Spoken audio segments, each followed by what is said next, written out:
Assalamualaikum bang. Saya nak yang Ya bang, abang nak apa tu bang? Lain kali customer datang, jawab. Jangan bagi dia menunggu-nunggu. Faham tak?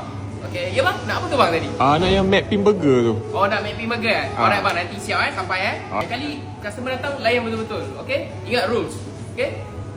Tu, barang tu letak dekat situ ya betul. Itu nanti angkat.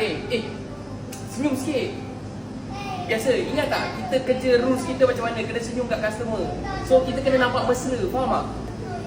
Hello guys. Guys, ingat guys. Jangan jadi macam Lan ni. Kau tengok, berdiri tak senyum kat customer. Bang, ni Mihara punya McPin burger dengan maple latte bang. Betul tu bang. Yang ni Mihara punya McPin burger dengan maple latte. So, lain kali bagi tahu detail sikit dengan customer tau. McPin burger ni, kita orang memang special dekat sini. Kita orang satu je dekat Bangi ni.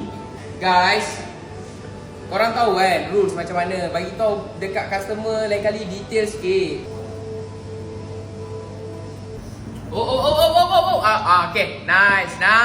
Macam ni lah. Guys, tengok guys, Lan buat apa guys? Dia buat letak barang dekat tempat yang sepatutnya. Ini yang kita nak, alright? So, korang kena take note benda ni, okay? Belajar daripada Lan. Okay Lan, mantap Lan. Lan. Kau nak pergi mana ni? Kau nak pergi mana? Nak balik. Balik?